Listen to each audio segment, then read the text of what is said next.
کتنی تیاری کرتے ہیں کنٹینٹ پر بیان کے لیے؟ کیونکہ میں ایک بات سے بہت حیران ہوں، مجھے نا کچھ لوگوں نے بھی کہا، بولا یار یہ سمر صاحب آپ کے جو آتے ہیں یار، ہم نے تو ان کی تقریر سنی ہے پنجاب میں، تو یار ان کا تو انداز بالکل الگ ہے، وہ آپ کے یہ کیسے بول لیتے ہیں؟ مجھے بھی نہیں یقین آتا حضرت، شروع میں تو نہیں آتا تھا، اب تو آ گیا ہے، اب تو ظاہر بات اتنا آپ کے ساتھ، تو حضرت وہاں تو آپ کا ایک لب و لہجہ، وہ ایکسنٹ، وہ لینگویج کا ڈفرینٹ جو ہوتا ہے وہاں کے مقامی جو ہوتی ہے، پھر یہاں آ کر اردو میں اتنے شستہ، اتنے سلجھے ہوئے لہجے میں، یا یوں کہیے کہ جو میڈیا کی جو لینگویج ہے اس کے جو تقاضے ہیں وہ سارے آپ کے ذہن میں، یہ اچانک سے یہ ترتیب آپ نے کب دے دی؟ کیونکہ آپ کا پچھلے رمضان میں تو پہلی انٹری تھی کسی بھی میڈیا پہ۔ ھذا رحمت من ربی ھذا من فضل ربی، سب سے پہلی بات تو یہ ہے، اور دوسری بات یہ ہے کہ جہاں تک بیان تیار کرنے کے حوالے سے میرا خیال میں نے آپ کو بھی ایک مرتبہ دکھلایا تھا، آپ نے یہ پہلے بھی مجھ سے تنہائی میں بھی ایک مرتبہ پوچھا تھا کہ یہ سب کچھ آپ کیسے کرتے ہیں۔ میں جو بیان کرتا ہوں سب کچھ پہلے لکھتا ہوں اور اس کو کم و بیش 5 مرتبہ پڑھتا ہوں، اور یہ جو پروگرام ہے اس پر مجھے یاد پڑ رہا ہے، نباز قوم، ولی کامل، استاذ العلماء حضرت علامہ پیر محمد ابو داؤد صادق صاحب رحمۃ اللہ تعالی علیہ، آپ کے بیٹے پیر محمد داؤد صاحب رضوی دامہ ظلہ، وہ مجھے بڑی محبت فرماتے ہیں، تو آپ اسپیشل ایک محفل میں مجھے ملنے آئے تو مجھے کہتے ہیں جو آپ حافظ صاحب کے پروگراموں میں بیان کر چکے ہیں اور کریں گے،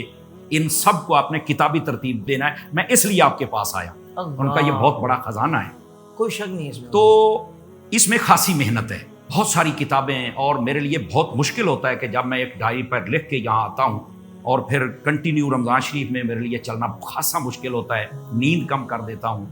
اور یہ ایسے ہی نہیں ہے، یہ تھوڑا سا اس پہ محنت لگتی ہے، اور یہاں پر تقریر کہ یہ میں نے شروع کیسے کی، بات یہ بھی پوچھتے ہیں، تو میں نے سب سے پہلے تقریر فیضان سنت جو قدیم ہے ہماری، اس سے میں نے تقریر کرنا سیکھی تھی، پہلے اس کے اندر بسم اللہ کی فضیلت ہے، ذکر اللہ کی فضیلت ہے، تلاوت کی فضیلت ہے، مجھے تقریباً کافی ساری وہ یاد تھی،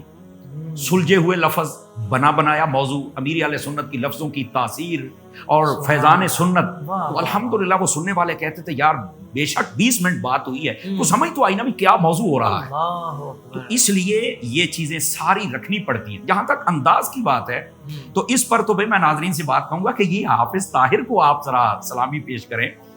جب انہوں نے مجھے پہلی مرتبہ فون کیا تو میں نے ان کو کہا تھا حافظ صاحب آپ کو پتہ ہے آپ کسے فون کر رہے ہیں؟ کہا جی میں سمر صاحب کو کر رہا ہوں۔ میں نے کہا میرا تو انداز ہے، او بھائی سیدھا ہو، گوڑے سیدھے کر، اونچی بولو بھائی، مطلب ایک انداز عوامی ہے ہمارا، تو آپ کیا کر رہے ہیں؟ آپ نے کہا تھا نہیں حضرت آپ چلیں گے اور آپ نے ہی آنا ہے، حالانکہ ان دنوں مجھے تھوڑی چوٹ لگی ہوئی تھی، لیکن اس کے باوجود آپ نے ضد فرمائی، مدنی ضد، کہ آپ نے آنا ہی آنا ہے، اور مجھے آنا پڑا۔ شاید میرا خیال ہے آپ کی وساطت سے میرا یہ فیس بھی لوگوں کے سامنے آنا تھا، تو یہ ایک بہت اچھا میرے لیے بھی، اور اس کے بعد مجھے بہت فائدہ ہوا، مجھے ڈبل ٹرپل مطالعہ کرنا پڑا، تو الحمدللہ مجھے بہت زیادہ فائدہ ہوا۔ دیکھیں فائدہ بھی کون سا آپ بتا رہے ہیں، سبحان اللہ۔ پھر یہ ذوق و شوق ہوگا اور یہ انداز ہوگا سوچنے کا تو پھر برکتیں ملیں گی کہ نہیں۔ اور پھر آپ نے بڑی خوبصورت بات بتائی کہ شروع کے جو بیانات علامہ صاحب نے کیے وہ فیضان سنت قدیم سے کیے، تو جیسا کہ اس میں حضرت جو خوبصورت امیر سنت کی تحریر ہے، اس کا سب سے بڑا کمال مجھے ایسا لگتا ہے کہ وہ ہر بات شروع ہی ادب سے ہوتی ہے اور ادب پر ختم ہوتی ہے، وہ کہتے ہیں ادب پہلا کرینہ ہے محبت کے کرینوں میں، سبحان اللہ۔